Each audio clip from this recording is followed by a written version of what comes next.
This is the After Party, live with Kim McAllister. Pick a couch, grab a drink, and settle into the conversation.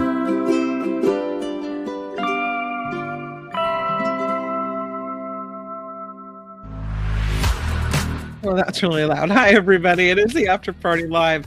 Just had an off-air great conversation with Mo Kelly about the civil rights movement and the lack of women and gay people, and it was really interesting to hear him talk about that. The good news is this. I have managed to pull Mo Kelly into the show tomorrow. So it's one of those days where it was going to be me hosting the Mark Thompson show, but I really love Mo Kelly's take on things. So I have him for the first half hour.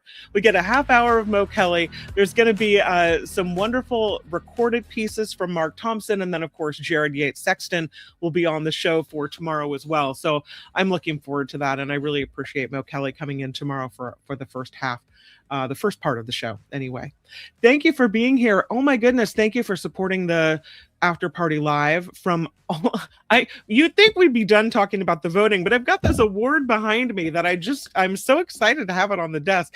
Thank you guys again for lifting the show up and for celebrating this wonderful community that we have as we kind of cool down from all the politics of the day. The most recent supporters of this show include Amy P., Meredith D., Vanessa P., Scott R., Yvonne B. They've all set up recurring PayPal payments to support the After Party Live. That information is in every day's show description if you so choose to help. But even just spending your time here, can't tell you how much I appreciate it. Oh, and I see this, Wes in Florida popping through with a $10 super sticker. Wes, thank you, with his cute robot. It's funny, I saw a robot story where somebody had kicked a robot and it fell down and no one would pick it up. Anyway, and every time I see a robot story, I think about you, Wes. Thank you for the contribution and for being here and for sharing the comment that you did on the Mark Thompson show. It breaks my heart because the thing I hope for my children the most in this world is that they are able to be themselves, that I have somehow laid some kind of groundwork where they have the confidence to be themselves and that they never feel like they have to pretend to be someone else or hate who they are. And it's not your fault that that happened to you, because society pushes in on us and we absorb all these hateful messages. I'm telling you, I think that perhaps my children maybe of, depend whatever sexual preference they have, it doesn't matter. I just want them to be who they are. So I appreciated seeing that message, and it just makes me feel more like your story is informing me on how I want to make sure that my kids feel in the world. So you've done good here is what I'm trying to say. And thank you for that. I appreciate it. Thank you for the contribution as well. You're loved, Wes. I appreciate you. Glenn from Australia. Hi, Glenn. Throwing in 2. Love from down under. Love straight back at you. Thank you so much. I really enjoy time spent with you looking at your beautiful country. So thank you, Wes, for popping in and for the contribution as well. I have a little time and I have so many stories and a little bit of travel to show you as well. So first story on the list is this. I saw this pop up, this Zendaya story, and she's so amazing. I mean, she's, first of all, just tall and statuesque and just gorgeous, amazing talent and funny person, seems just to be the most lovely young woman. But she's facing backlash now. And maybe she didn't know what she was wearing, or maybe she doesn't understand the ramifications of it. I tend to think she does, and maybe was given, decorated by a stylist and didn't know what was happening here. I'm going to give her that benefit of the doubt. But she's wearing this ancient artifacts as earrings. They date back almost 3,000 years. Story comes out of The Guardian. And she was promoting this new movie, The Odyssey. We heard Tim Sika talk about it yesterday. The photo call in London where she was appearing to support this movie had her pictured wearing these earrings. They're fashioned from Iranian artifacts dating back to 700 BC. Right away, archaeologists started saying, wait a minute, You can't use precious, culturally significant artifacts as accessories to promote some kind of movie. They said it's hijacking Iran's contributions to humanity. So the earrings that you see belong to Baron London. It's a gallery and a dealer. Their website says they have a reputation for discretion. They work privately with collectors, estates, and institutions to uncover place pieces of significance, to uncover and place pieces of significance. They say that these artifacts were brought from another London jeweler. They're attributed to the Zawiya hoard, which is discovered in Western Iran in the 1940s. It was a hoard of gold and silver and bronze and terracotta. And it was found in 1947. It was looted by shepherds. The surviving pieces sold in antique markets out of Iran in the 1960s, and now they've been scattered across the world. They're in museums, they're in private collections, all over the place. There's a Iranian-born art historian and professor. Her name is Susan Babay. She said it was shocking to see that no one thought this wearing of these artifacts might not be a good idea. She said, there's not enough cultural knowledge and cultural sensibility among those who dress celebrities, those who accessorize them, those who put them as symbols of beauty and power and an expression of the movie's high-mindedness. So, and it goes to this whole thing about returning the things that have been looted from other countries, right? We've done stories here on the After Party Live about things that are being returned finally, after so many years displayed in other countries and other museums. Now, this is much less, I think, not even as big of a deal, but there was even hoopla over this dress that belonged to Marilyn Monroe being worn by a Kardashian at the Met Gala. That it was something of such significance that it needs to be preserved. Hollywood memorabilia, to me, a lot different than a cultural artifact from 700 BC. And I think that it's my guess that Zendaya didn't realize what she was wearing. Maybe she didn't know the significance of it. I don't know. There's an archaeologist who did a video about these earrings, and she said the main ethical issue here is that these earrings themselves are made out of looted antiquities. That Zendaya wearing them is a secondary fact because she's worn them on a red carpet for a major international movie premiere.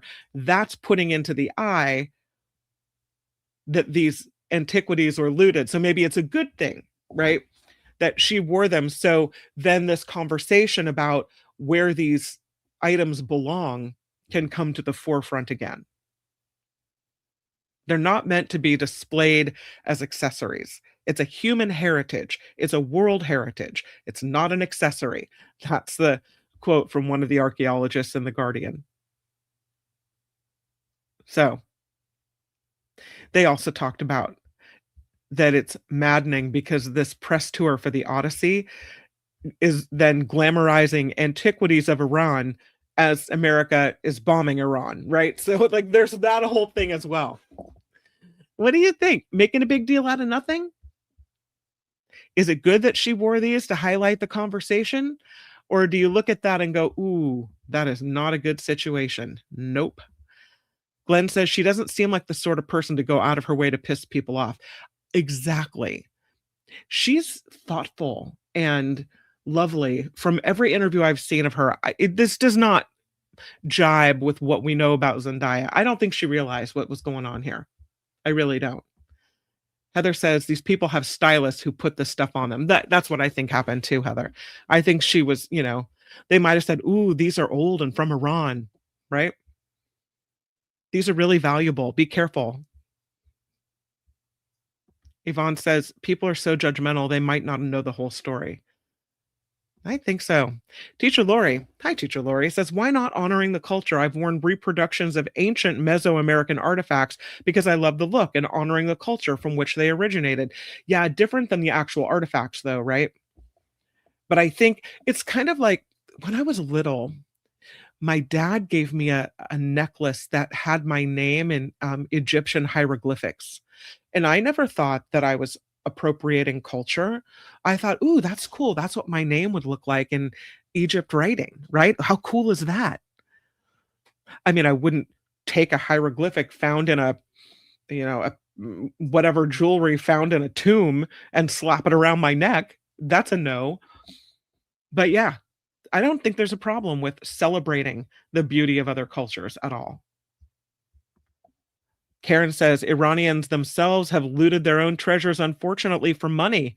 The Ayatollahs sold from their own museum. So if they return, they're probably going to get resold for money. I guess in that case, we should know that those are things we shouldn't buy, right? That those are, and hopefully you put the right people in charge. God, is that hard in this day and age to put the right people in charge of things so they don't get looted and resold. I see your point though. Vanessa, England does have a bit of a reputation from having stolen artifacts. Yeah, and not giving them back as well.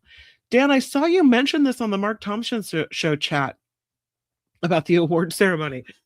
It really wasn't a big deal. Holly Kwan gave me the award. I gave a horrible speech, which let me redo it right now. If I was to redo the speech, I would thank Clark Reed, first of all, for the nomination. Clark Reed, the most amazing coworker, always showed up with a smile on his face, the best Hawaiian shirts for every holiday that Clark Reed and I worked together. He had an awesome holiday themed Hawaiian shirt. Love that guy. And he does amazing financial reports. Still, you can find him at Clark Reed here on YouTube doing really cool financial reports every day, and he's so good at it.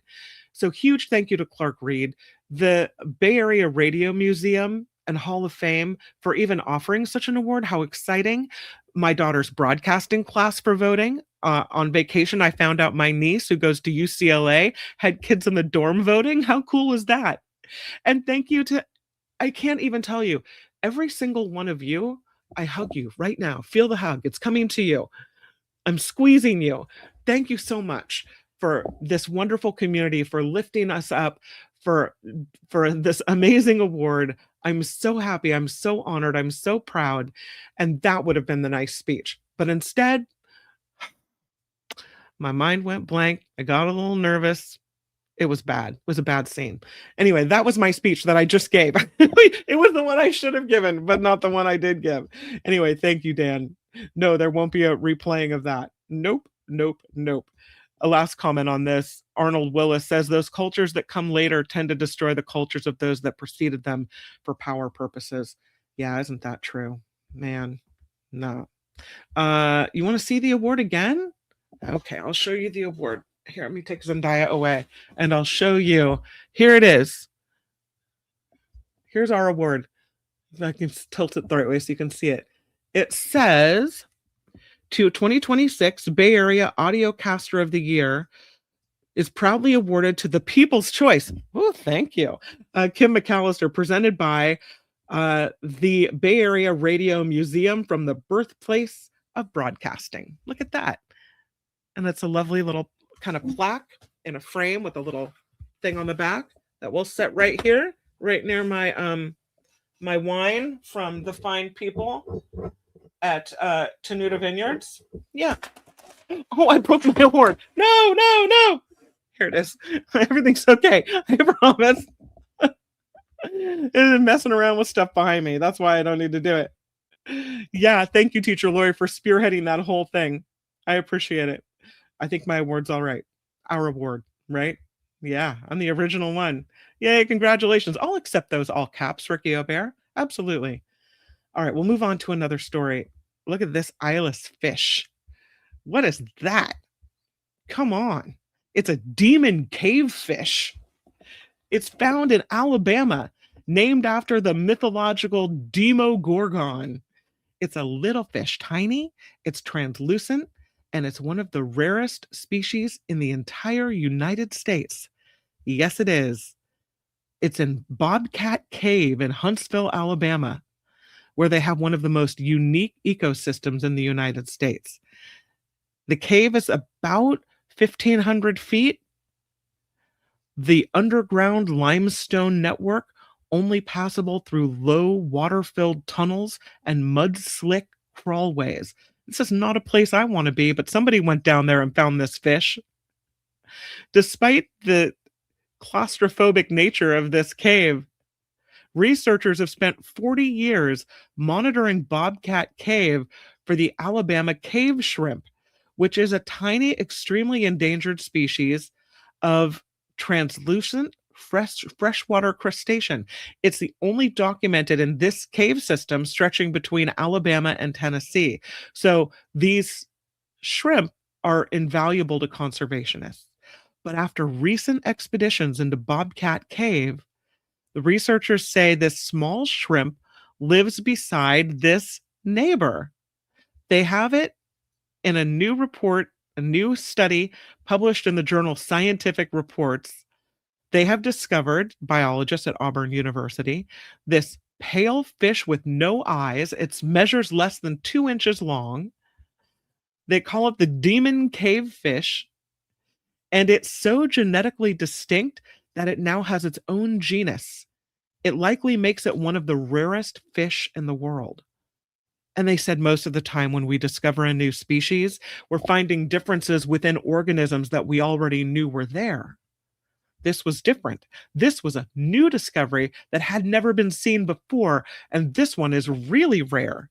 It's related to the more common southern cavefish species, as well as the harder to find Alabama cavefish, but there's some differences. It's got a unique snout, a body shape that's unique, a lack of coloration, and it lacks a key gene tied to light sensitivity. While the southern cavefish has some kind of response to light, this fish does not. The rhodopsin gene is the one that's missing. It's no longer functional. They took the name from the Demogorgon from the Netflix series Stranger Things. I don't know. The guy that one of the study's co-authors says he's got a long-running list of mythological underground creatures as potential inspirations for future species names. Interesting. They think this fish may have been living down in the aquifer and only recently made its way up. Or maybe it was there before and they just never noticed it or never saw it. They say just like the Alabama cave shrimp, the biologists are using the demon cavefish as another example of the importance of strengthening conservation efforts in these delicate and very unique ecosystems. It's creepy looking with no eyes, living in the Alabama caves. Monkeys. Monkeys, it turns out, are really, really good at geometry. Who knew? Monkeys can play Tetris too. And maybe that's why humans are so good at it as well, right? There's only a few species apart from humans known to understand geometry. And according to this story in Popular Science, it's considered so rare among other animals that most scientists have assumed that our closest non-human primate relatives would struggle to grasp the concept of space and shapes as well. And now there's a new study published in the journal Proceedings of National Academy of Sciences, indicating that some monkeys may not only have a solid handle on the ideas of geometry, but process them in the same way as humans do. Study's co-author is a cognitive neuroscientist at Carnegie Mellon University. She said, her name is Jessica Camplin. She said, what surprised us wasn't just that monkeys could do the task. It was that monkeys, children, and adults seemed to think about geometric relationships in fundamentally the same way, suggesting these intuitions are part of the basic architecture of the primate mind. Isn't that interesting? They designed these experiments focusing on olive baboons living at the New York Seneca Park Zoo. And it was overseen by researchers at the Rochester Institute of Technology, where our beloved David K. Johnston hangs out. The primates were allowed to freely interact with a touch screen, offering various customizable cognitive-based tasks. Data, code, and video of those results were made publicly available as open access information. So they were offered fruit, these primates, for participating in a two-dimensional geometric shape matching game. And although it might sound easy, it's a little more difficult because the objects don't feature particularly distinct attributes across from form, size, and color. So it's easy to get tripped up by it. They offered the same game to preschoolers and 21 American adults and 80 adults from the Semaine people, indigenous agrarian group living in the lowlands of Bolivia. They don't receive a formal education like other people in present day societies. And so that helped them, they say, better understand factors like age and culture. They said sometimes when you're trying to study something in kids, it can be difficult to kind of separate whether their ability is developmental or something learned from education or experience. So they say if we wanted to understand how children learn geometry, we needed to understand what they bring to the table before any formal instruction begins. And that's why the people from Bolivia were important and crucial to the study. The study results strongly imply that human children are born with evolutionary intuitions around space and shape. Instead of structured geometry education beginning from nothing, the lessons are built on those existing innate principles. So monkeys get it.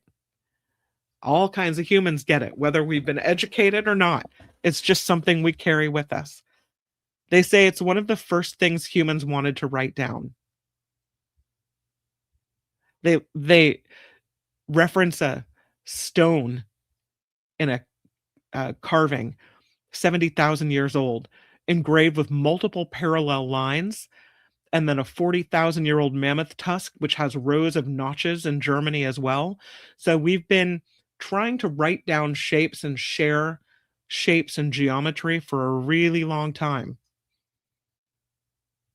And they say it didn't begin with us. One of the baboons, named Kalamata, like an olive, was the hardest working monkey they'd ever seen. He'd come up to the screen, wait for it to be turned on, and then just sit there for 2 or 3 hours doing all these kinds of mathematical tasks. How interesting is that? These creatures, they're smarter than we think, smarter than we know. Speaking of creatures, I don't know if you saw the recent pictures out of Monterey Bay with orcas chasing dolphins for dinner. Some wild pictures now being published with airborne killer whales or orcas and dolphins. This family of orcas attacked a pod of dolphins in Monterey Bay on Sunday. And whale watchers saw the whole thing happen. The whole thing was caught on video as well. The dolphins are called long-beaked common dolphins. Now, usually orcas eat harbor seals, elephant seals, etc. But they may have eaten 5 of these dolphins on Sunday, and they did it with such force that both orcas and dolphins flew through the air multiple times, as written in SF Gate. They jumped out 10 to 15 times, according to the folks at Sanctuary Cruises. What was uncommon, they said, was the frequency they were going after these dolphins. Normally, the strategy would be to pick one off the pod, like wolves working together, cooperatively hunting these animals. No. These dolphins are up to 8 feet long, 330 pounds. They can travel in super pods of up to 5,000 dolphins, but only 15 of them were swimming together on Sunday. And they got munched, except for a baby dolphin, which was fascinating because it then didn't have a mother anymore because the mother was eaten. And it swam alongside the orca, like trying to be part of that pod for a while. We don't know what happened, whether that baby dolphin was eventually eaten or what happened to it. Chances of survival, they say, weren't good.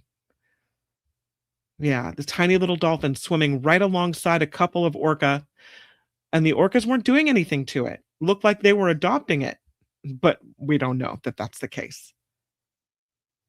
People that saw it said this was exciting and exceptional and really rare to see. Right in Monterey Bay, right there. I have another story. This one's about a ghost reef rising out of the sea. For about 3 hours every day, near Australia, as a matter of fact, Glenn, this area rises out of the sea. It's about 1,200 miles from the nearest city. It's called Montgomery Reef, and it disappears as quickly as it appears. 3 hours every day, the open ocean, part of it, transforms into this Gulf Reef. It's the calm patch of the Indian Ocean. They said that about this huge coral shelf kind of rises out of the sea, almost like a theater stage being lifted by hydraulics. This so interesting. They said extreme tides are a key feature of the Kimberley, which is a remote, wild region of Western Australia. And it's also the cause of this daily spectacle. So they took this boat out. At one point, they're in open ocean, and another point, they're encircled by the world's largest inshore reef, which is full of rare creatures. It's about 100,000 acres. It's called Yaujab. And researchers say it's one of the most remarkable reef systems on Earth. It's about 1,200 miles north of Perth in Western Australia, 12 miles from the mainland, and it protrudes out of the sea for just a few hours each day. Yaujab can rise up to 26 feet above the ocean surface, unmatched by any other ocean reef that they're aware of.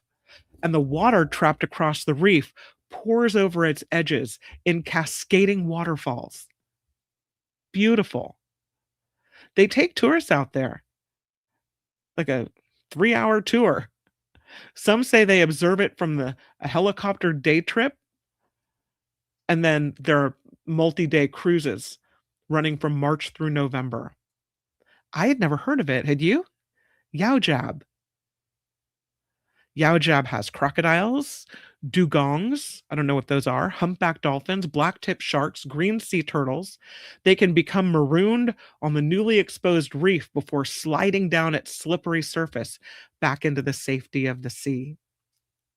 Yaujab primarily built by coralline algae, and the algae forms low ridges around the edge of the reef that trap the water as the tide falls. Over low tide, the reef top is transformed into a maze of shallow pools where corals, reef fishes, turtles, and other marine life just go on like nothing's happening. The larger animals withdraw to deeper channels and surrounding waters, waiting up to 4 hours for the rising tide to reconnect them with the productive feeding grounds that lie across the reef top. So interesting.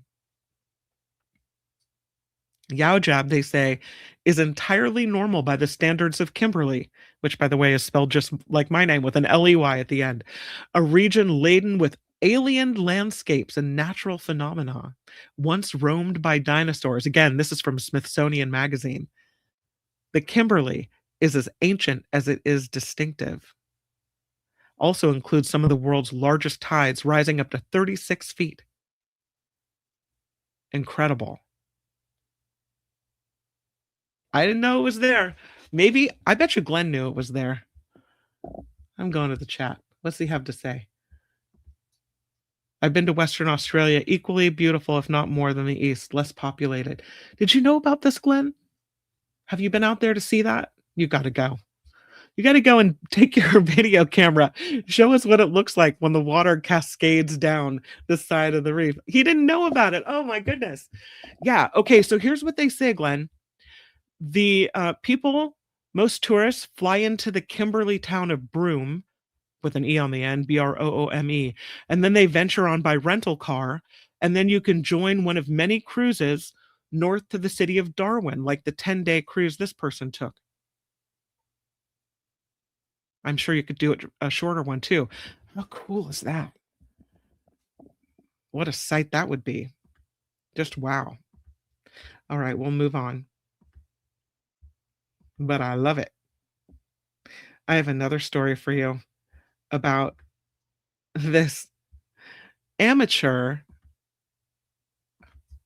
who is an astronomer, amateur astronomer, and likes to look at Google Maps. Just check it out, right? What can you see on Google Maps? A lot of people have found some interesting things on Google Maps. Some of it turns out to be not much. In this case, it turned out to be a meteorite crater from 390 million years ago that we didn't know about. It's in Quebec, Canada. This is a rare case of a reported new crater actually turning out to be the real deal. This amateur astronomer's name is Joël Lapointe.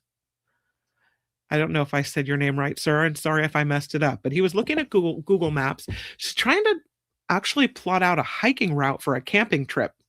But he saw something weird on the terrain. He said it looked to be a large indentation that spanned more than 15 and a half miles across, forming this kind of ring-like area in northeastern Canada. And he said it looked to him like that was a meteorite crater.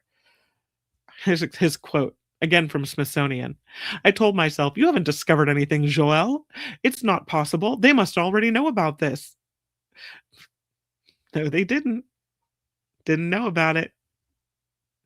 The scientists went there in person. Geologists revealing that a meteor indeed smacked into this landscape about 390 million years ago. The key evidence came once Mr. Lapointe's theory reached a planetary geologist at Canada's Western University. His name is Gordon Osinski. He manages the university's Impact Earth website. They've got a database of craters, and initially they were doubtful about this discovery, but they went out there, led an expedition to the potential impact site, and they say it was one of the most arduous expeditions they've encountered. They've done expeditions to the Arctic and 6 continents, and this terrain, they said, was incredibly rough and rugged, and there were a lot of bugs out there. On day 2 of the mission, they found shattered cones, cone-shaped patterns that cause shock waves travel through the rock that are angled toward the point of impact.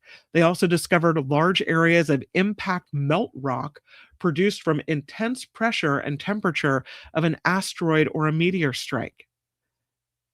They say they get reports like this all the time that are false alarms, but this one was rare and accurate. Goes to show, they say, while 9 out of 10 or 99 out of 100 might not be impact craters, there always could still be that one that'll surprise you. And this one, he said, is one of the largest craters found in recent memory. Only about 200 meteorite craters have been identified around the world, and 1 or 2 are discovered each year. So, next month, they'll be presenting this discovery at the 88th Annual Meteoritical Society meeting in Germany. So that's cool. Yeah, looking for a hiking trip? And what do you stumble upon? There it is. And this story as well. This is kind of exciting, although I don't want to think about the animal testing that led to this discovery. But this man with paralysis, his name is Keith. He's regained feeling and movement in his hands. He had this experimental brain implant that went along with months of training. He can now move his arms and his hands, and he can feel the sensation of touch, which he could not before. His name is Keith Thomas. He's now able to grasp a cup and lift the cup up and drink from it on his own. He was paralyzed from the neck down after a diving accident 6 years ago. The research that led to this is in the journal Nature Medicine from July 16th. And the researchers say this is a significant step forward for brain-computer interface technology. Mr. Thomas is 48 years old. He now has the ability to both perceive, touch, and grasp objects even months after the system was switched off. So it's almost like it taught his brain how to do that again. It suggests the technology may have rewired his nervous system by promoting neuroplasticity. Well, that could be a hell of a discovery. Scientists say we turned everything off completely for many months, and he has still maintained these gains. It's unheard of. The research, one of the co-authors, neuroscientist at Feinstein Institutes for Medical Research in New York.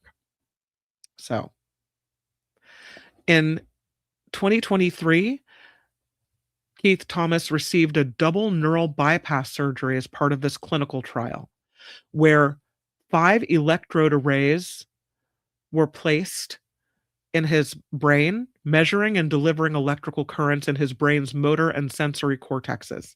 And they placed stimulation patches on top of his spinal cord and his forearm as well.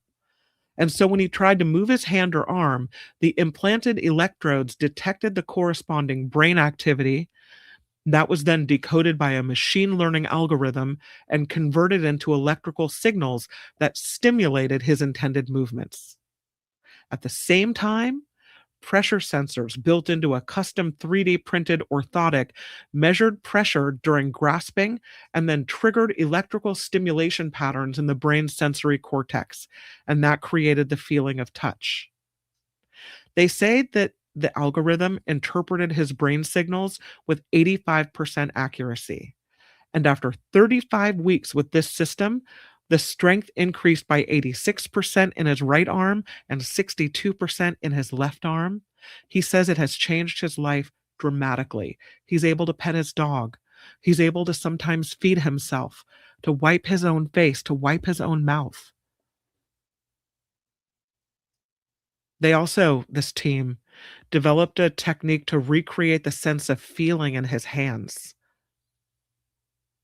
They recorded his brain activity when he imagined being touched, and then they recreated those brain signals using electrical stimulation of his sensory cortex while simultaneously stimulating the spinal cord and the skin.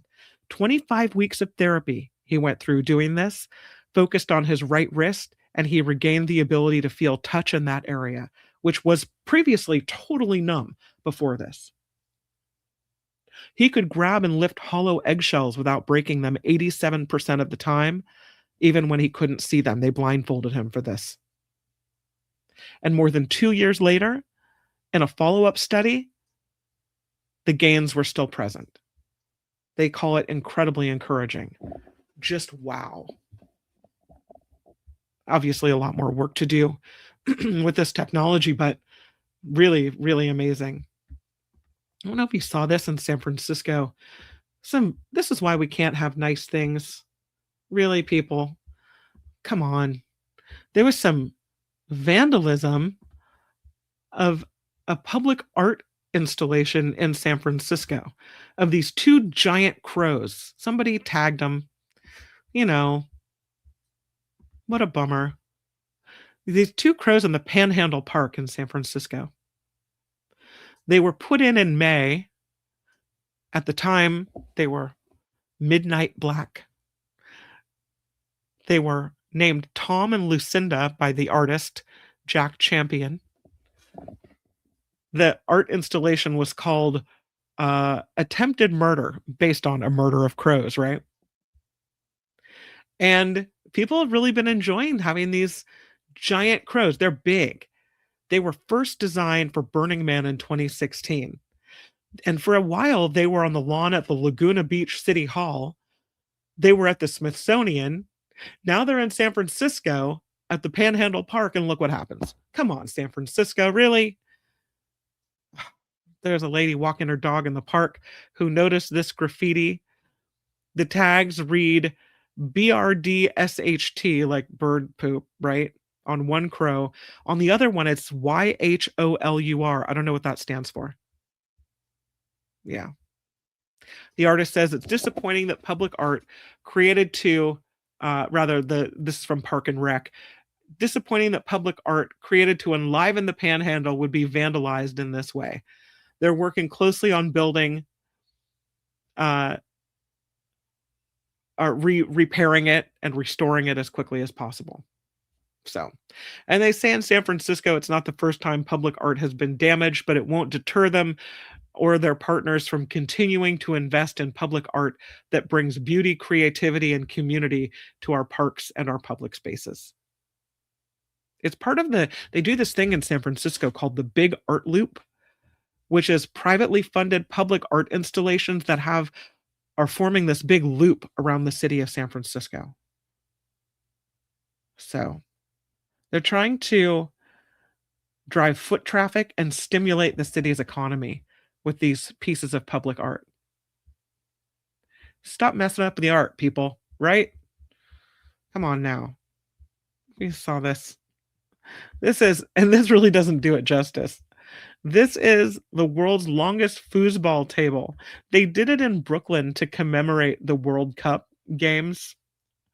They had people playing on the world's longest foosball table. This was sponsored by Terramana Tequila. The foosball table, 525 feet long, about the length of 112 standard-sized foosball tables. And on July 11th, they put it on a Brooklyn street, had a bunch of people come out to play the foosball. A Guinness World Records adjudicator was there, and this does now take the title for the world's longest foosball table. It was really hot, but they said the foosball table was very impressive in person, spanning more than a city block in Brooklyn. The previous winner, or longest foosball table, 497 feet and 8.4 inches. That was in Turkey in 2023. But now this New York tequila company celebrating the World Cup brings it up to 525 feet long. Record broken. So another record story I have for you before we travel. And this one is about actually three world records broken at the Lumberjack World Championships. You see this one? 2 women broke 3 world records. This happened at the 66th annual Lumberjack World Championships that they have in Wisconsin every year.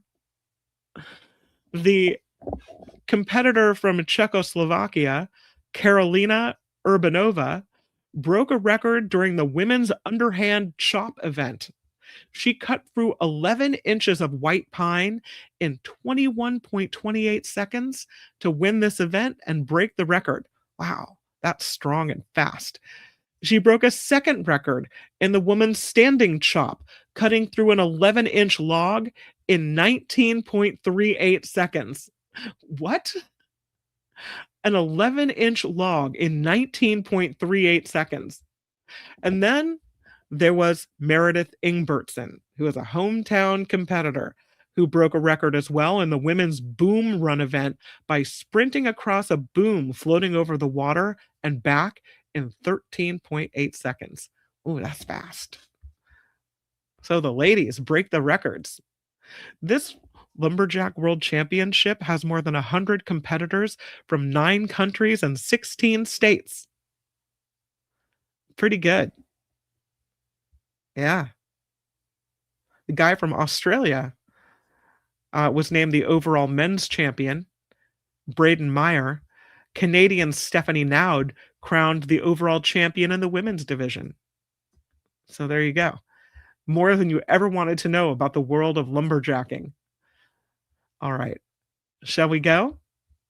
I have some secrets that I have found for this Travel Tuesday. And they include some rare, kind of off the beaten path spots, hidden gems, you could say, in Hawaii. Because, I have Hawaii on the mind. Places a lot of people don't go to. We're going to go to them today. Yes, we are. These are, and I don't know if we'll get to all of them, but 25 hidden gems in Hawaii. And the first one is called the Bamboo Forest. Oops. Here it is. Let me make sure I have it for you. And there it is, the Bamboo Forest. I think maybe I can make it a little bigger. There it is. I have not been to the bamboo forest, but now I want to go. This is on Maui. It's the bamboo forest found along the Pipawai Trail at Haleakala National Park. I've been to the park. I just haven't been to the bamboo forest. It's about a mile hike to reach there. A lot of visitors, they say, don't want to make the effort, but it's beautiful if you go. The sun glinting through towering stalks, densely packed trees providing plenty of shade and atmosphere, the bamboo swaying gently in the breeze.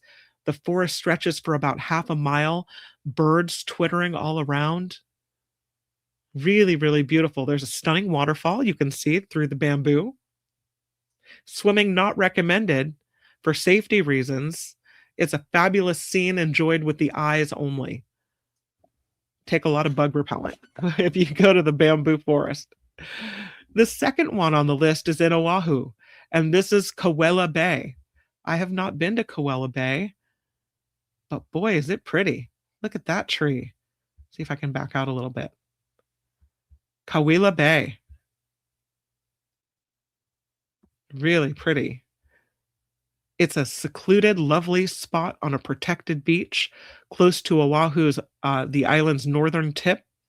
A reef prevents large waves from reaching the sandy shore, and it's a really good place to feel at one with nature and enjoy a quieter stretch of sand away from all the tourists.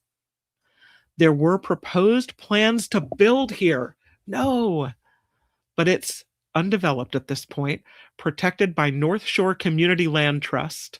In addition to the wishes of the local people, there are new facilities, for a few facilities, which they say is a trade-off of the seclusion. You can see this banyan tree in the area as well.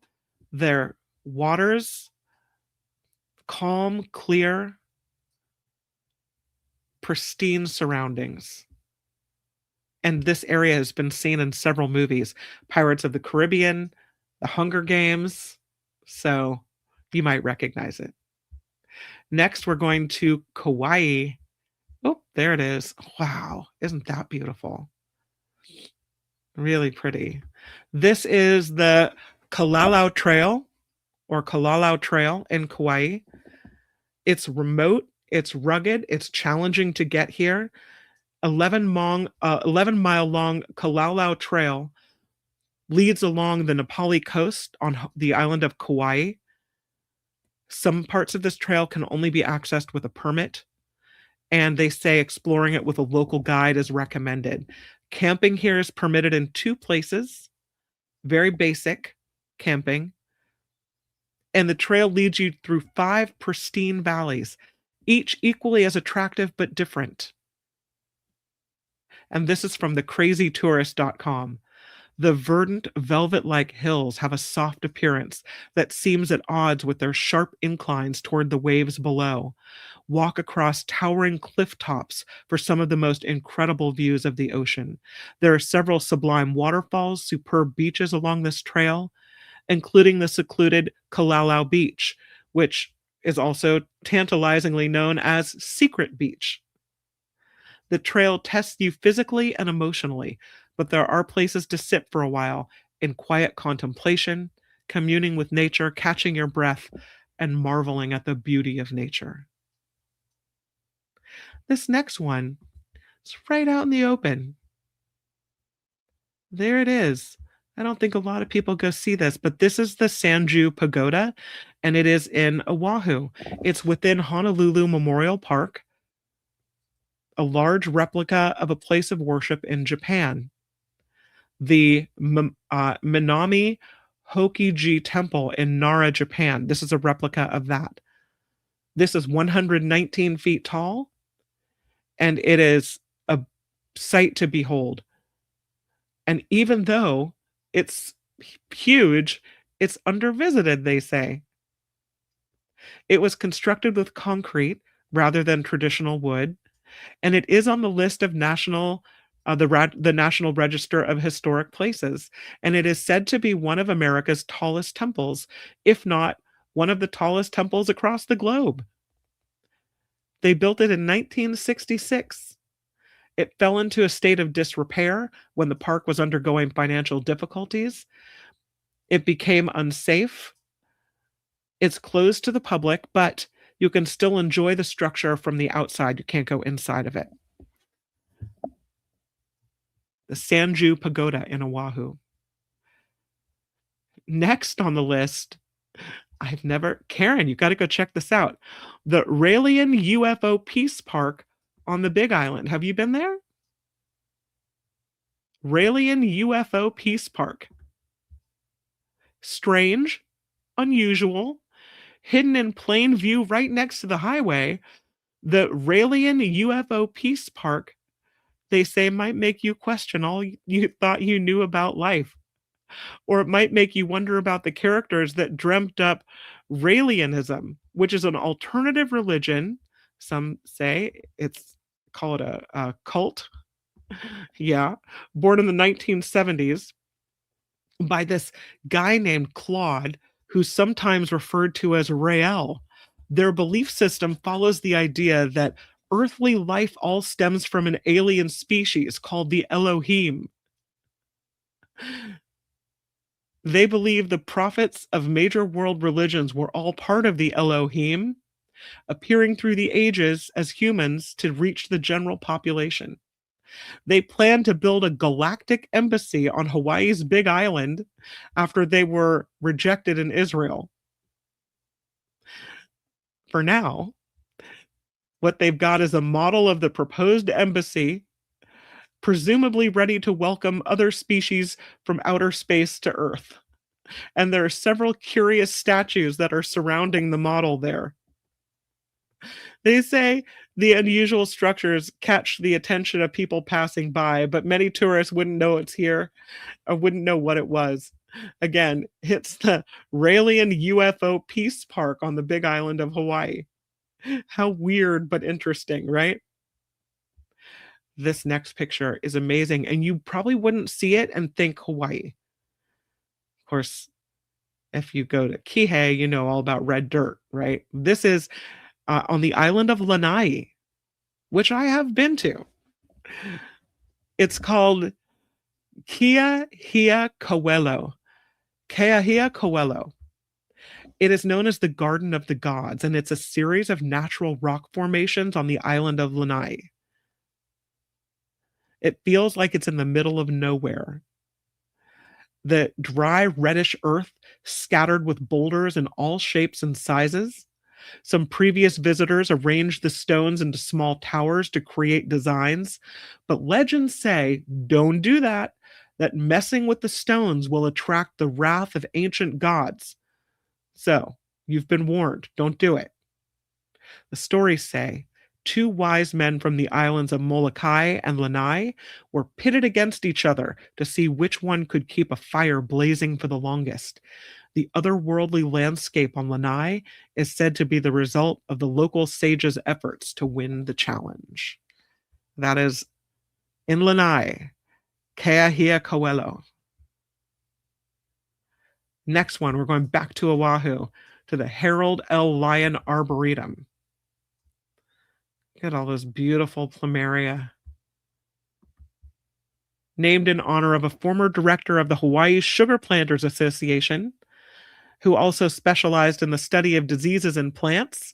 This is the Harold L. Lyon Arboretum, and hardly anybody ever goes. Most people visiting the area check out Manoa Falls nearby, and they don't take the time to visit this beautiful garden. It's home to 12 well-organized gardens with a vast assortment of tropical plants, walking trails stretching for 7 miles. There's waterfalls here. Aihualama Falls. Beautiful. There are also several rare and endangered species of plants native to Hawaii. So if you're interested in botany and you want to escape all the heavily touristed areas, you gotta check out the Harold L. Lyon Arboretum on Oahu. This is so cool. The next one is Glass Beach in Kauai. So pretty. It's in a largely industrial area of Ele on the island of Kauai. The unusual glass beach, they say, is worth making a detour for. Not the kind of beach where you lay out a towel and sunbathe. And you probably don't want to walk out here barefoot. But they say it may also be one of the most beautiful stretches of coast that you will ever lay your eyes on. There's something visually appealing about this. Smooth and rounded pieces of multicolored glass are scattered across basalt rocks. Years and years have led to the buildup of glass left behind and tossed away and have washed here from the oceans. Bottles and other glass have broken and shattered, jagged edges, mostly made smooth by the powerful forces of nature. And what you have left behind, shiny pebble-like pieces. There's still some odd sharp edges though, so wear your shoes to be on the safe side. And that again is Glass Beach on the island of Kauai. I would definitely stop for that. Here's another place to stop, back to the Big Island, where Karen's hanging out. I don't think I've been in this tube. Nope, I've been in a lava tube, but the Kaumana lava tubes on the Big Island, close to Hilo, are relatively unknown. That's why there's not a lot of tourists there. More authentic and raw than other now more commercialized lava tubes on the Big Island, the Kaumana lava tubes run underneath the ground created by the forceful flow of hot lava from volcanic eruptions. There are no guards, there are no guides here, so you can explore anytime you want without interference, but they note at thecrazytourist.com that you're responsible for your own safety. You've got to bring a flashlight or torch if you want to venture deep into the caverns, and these rocks can be jagged and slippery, so you've got to be really careful out there. Kaumana lava tubes. Looks really cool. Ooh, kind of creepy. Also on the island of Kauai, the Coco Palms Resort. Doesn't look very resort-like anymore, does it? Nope. This is at the bottom of Now Now Mountain, also known as the Sleeping Giant. The small town of Kapa'a is well set for receiving visitors. There are hotels there and restaurants and shops. But there's also this dead remnant. It is ruined and disused, this resort that has plummeted from its days of splendor. The Coco Palms was the first resort to open on the island. It opened in the 1950s. It welcomed Frank Sinatra and Elvis Presley. It was luxurious and it was pricey. And it was a playground for the rich and famous. And it was brought to an abrupt end in 1992 when a hurricane roared across this area. That was Hurricane Iniki. Remember that?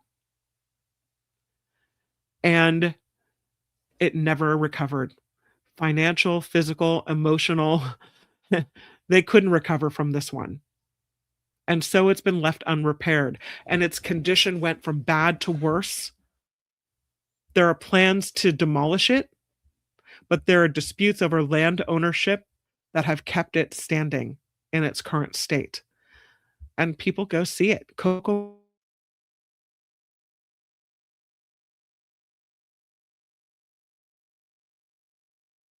Back to the Big Island. You could stay in a treehouse. Look at that, with a little treehouse hot tub and everything. This is an accommodation, the Hawaii Volcano Treehouse Rental. It's really near Hawaii Volcanoes National Park. And I stayed up there a couple different times in bed and breakfasts that are up at the volcano. And it's so beautiful. The hydrangea on the Big Island at the volcano, massive. It's like from the land of the lost. They're huge, beautiful ferns, green, lush, rustic, charming, eco-friendly. The wood-built dwellings at the treehouse are perched high in the trees. The branches snuggling close to the structures give fabulous views outside every window. The tree houses, they say, are very appealing, nestled in the rainforest, constructed across several sturdy trees. The tree houses are 20 feet above the ground. You gotta hike up there. And then there's a canopy skywalk where you can get even better views of nature. Each treehouse has a private bathroom, wooden furnishings, comfortable beds, ample storage space, separate seating areas. Interesting. Okay, here's a place that will never be allowed to go. Ever, ever, ever. This is Niihau. This is an island that is not for anyone that is not invited there. It's a private island, covers almost 70 square miles. It's the seventh biggest in this chain. And estimates for the local population are really unclear. Some reports stating as many as 300 people live on Niihau. Some say it's more like 30 or 40.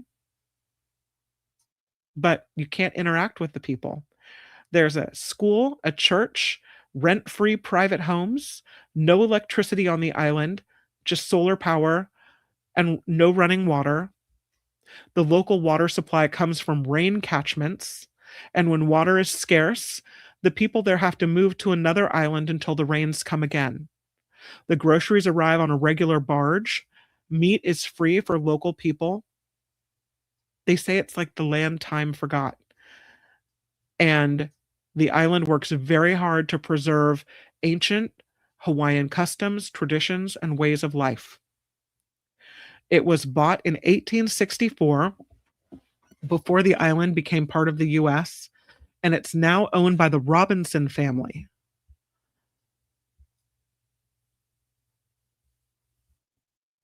The island is often referred to as the Forbidden Island. Outsiders not permitted, except for special circumstances, which they say makes Niihau a real hidden gem. And it will likely remain that way for the foreseeable future. You can get a bird's eye view of it with a helicopter tour. If you're desperate to set foot on it, you can join a beach tour or a hunting expedition on the island. There are no visits through the community, though. I don't know. They also have those beautiful teeny tiny seashells on the shores of Niihau. Part of me has always wanted to go, but I think I like it the way it is, with the preserving of culture. Keep the people out. Let's have this one last area, right? That's untouched by tourism. We're back to Oahu, the gathering place.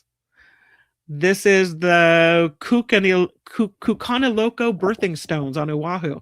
Hopefully I said that one right. Yeah, Kukaniloko. Very close to the town of Wahiawa on Oahu. Easy to drive right by the birthing stones without knowing what they are or why they're significant. Looks like maybe this haphazard arrangement of stones, maybe dumped there by nature? No. These represent royal births that have occurred and mighty battles. The site was thought by Aboriginal people to be there, or to be where the island's natural forces were at their strongest. Each time a leader was to be born, the pregnant lady would be shipped to this place to give birth under the intense gaze of many powerful chieftains. The baby would then be taken away, only allowed to see its mother again when it was a fully grown adult. This is a sacred spot for islanders. It's also thought the site may have had an astronomical function as well as a ritualistic function as well. So that is the Kukaniloko birthing stones on Oahu. And again, easy to drive right past without realizing what you're looking at there. How about a look at the dunes of Kauai? Oh, I know I'm keeping you guys way too long, but look how beautiful.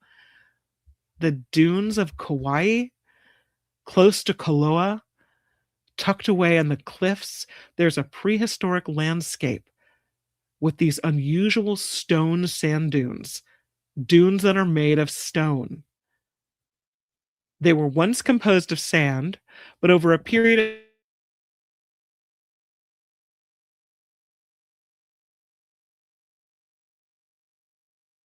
lost its porosity and turn to stone. So the once sand, now stone dunes have this vibrant sandy shade, and they say it's a beautiful picture against the contrast of the blue sea. Looks like something out of this world. And it's a fairly easy walk to this area, tracing the tops of the cliffs. The drive in, a little more complicated. You're going to need a 4-wheel drive. Yeah. All right, how about we do one more? I have 25 of these, but we'll get to 15 because I don't want to keep you all day. This is the Waimanu Valley on the Big Island. Ooh, that's beautiful. It's the biggest valley along the Hamakua coast. The journey is tough to get here, but the reward is rich. Stunning views, and also a sense of achievement for making it here. It's a 9-mile trek, so now you can see why it's a hidden gem. It's off the steep Muliwali Trail through the Waipo Valley. There's picturesque streams and cascades. The path rises and falls a lot, so pretty hilly. They say you need to carry everything with you that you'll need. You can camp out here too. It's rejuvenating for the mind, body, and soul. The waters are a little cooler here as well. And there are beautiful waterfalls in the vicinity. Oh, I think we have to end with number 16. How can I not end with the cave? The Makauwahi Cave in Kauai. I've never been there. Have you? Combining archaeology, nature, and history, the undervisited Makauwahi Cave is one of the biggest caves on the island of Kauai, filled with fascinating fossils. Beautiful. They say it's like an ancient diary. The layers of the cave tell the area's past vividly. A fossilized sand dune caved inwards, creating a sinkhole that can now be explored for a gigantic leap back in time. There are animal fossils, fossilized remains of plants that were here long before humans were. They say it's a fabulous place for anyone interested in geology.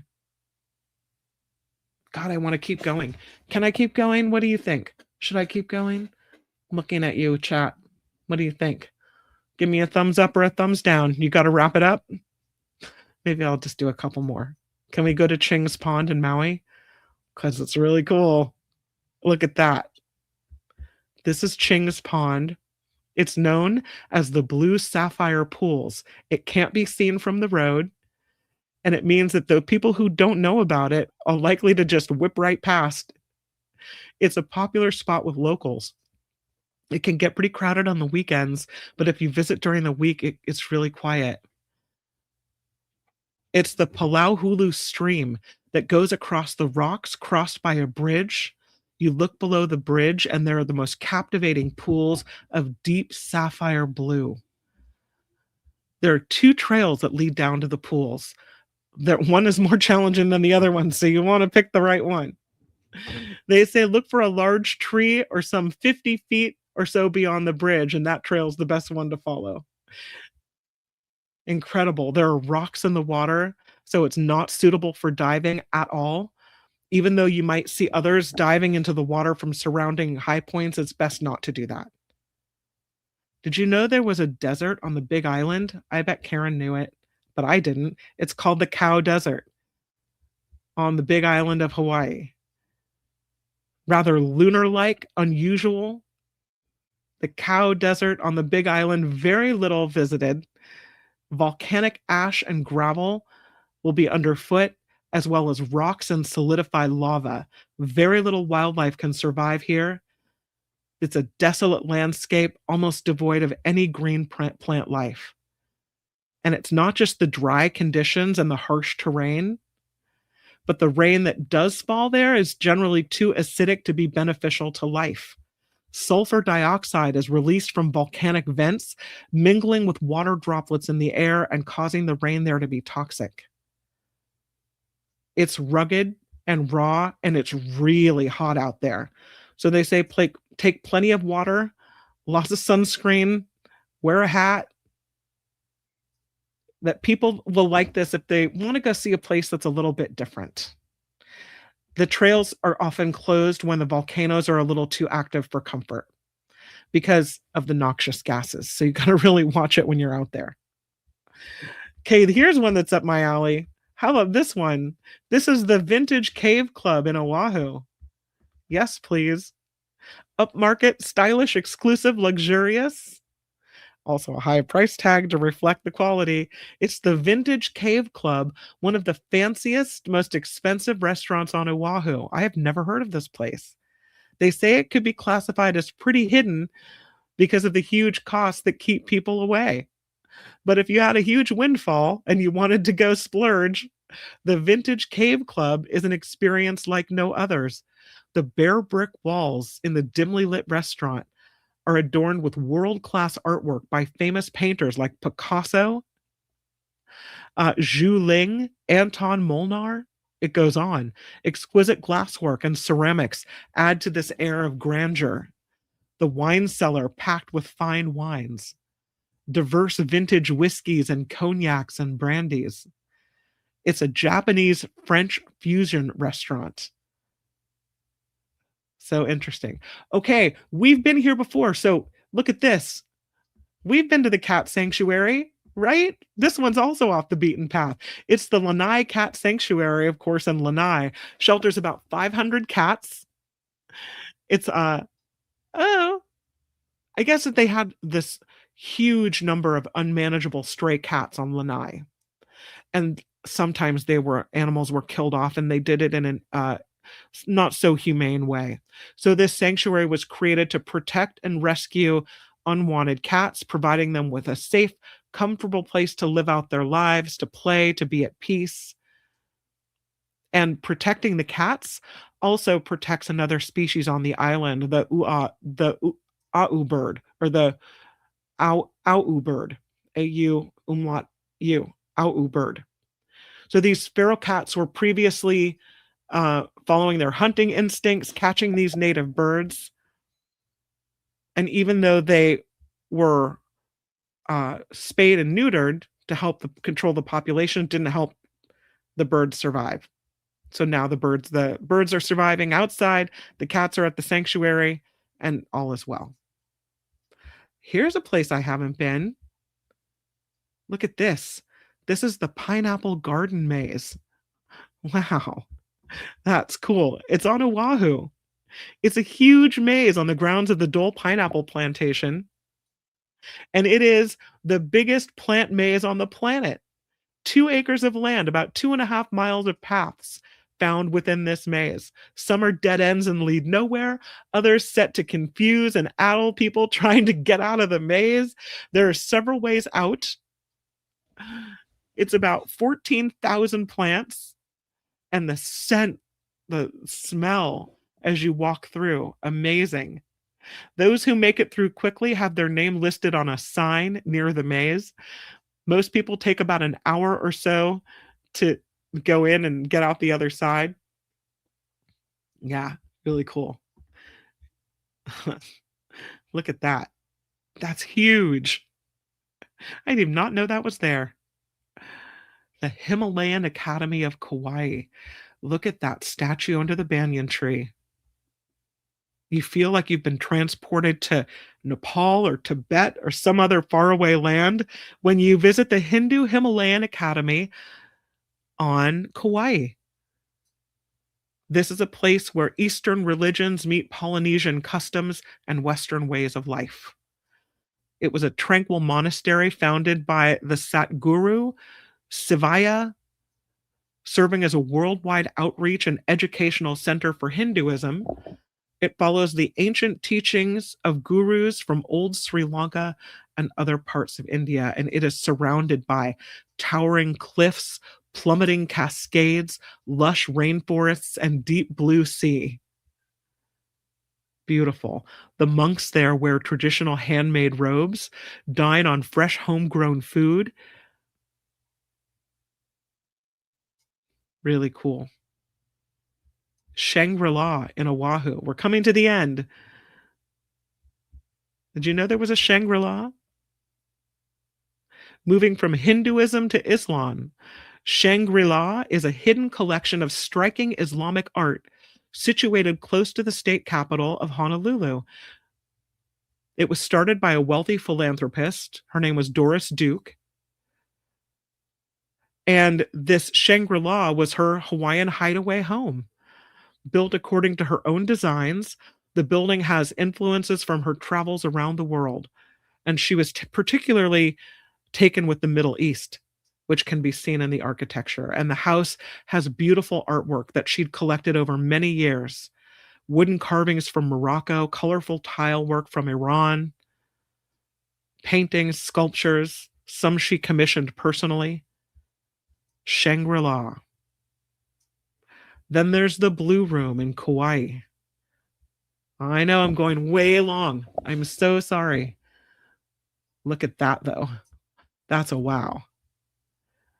This is another of Hawaii's magical, almost unbelievable natural places of beauty.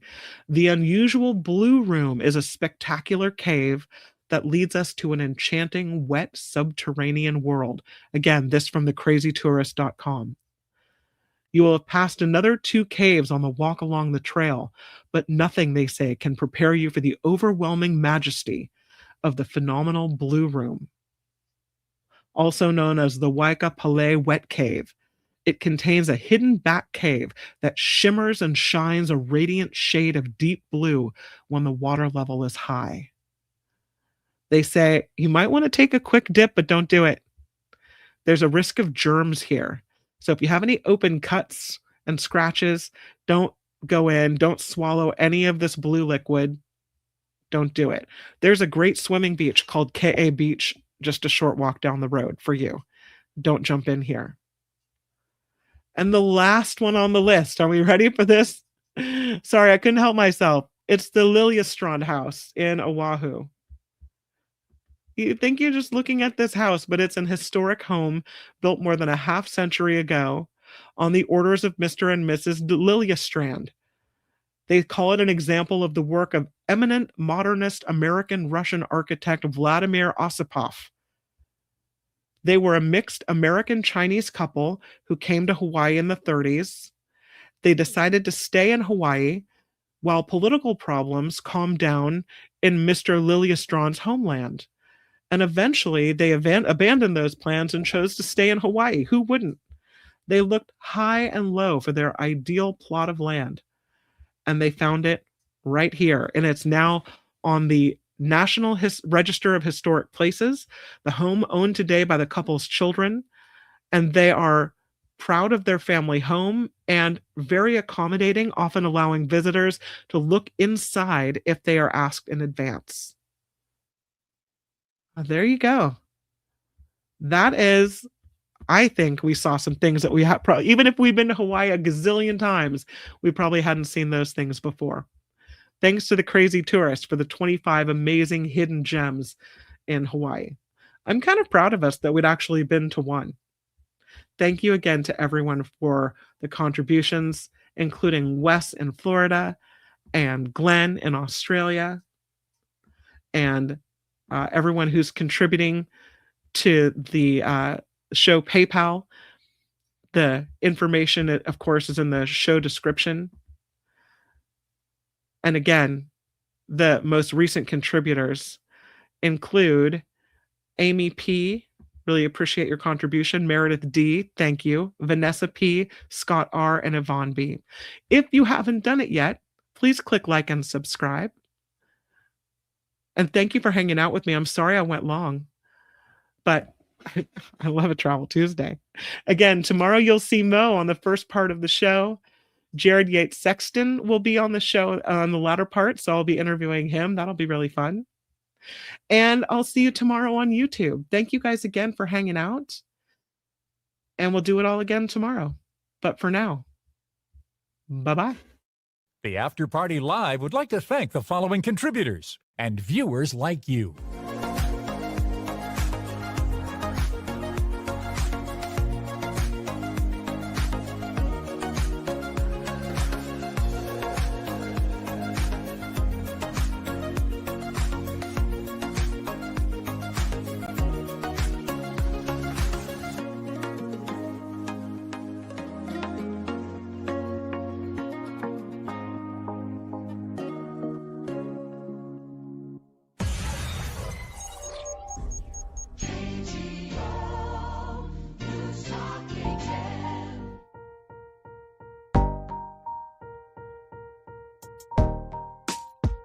Aw, thanks, Gordon.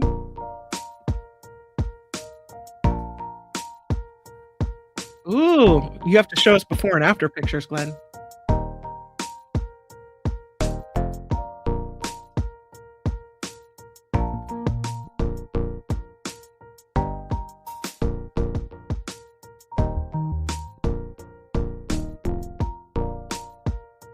Same.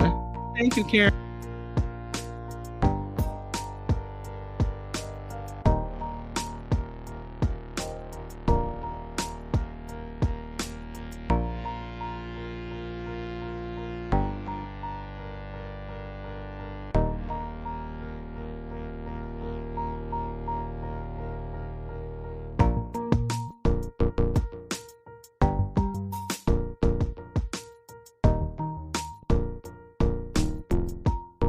I wonder if she has some interesting shoes in there.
I just want you to know that wasn't my vacation. I didn't go to any of those places. I did a good vacation though.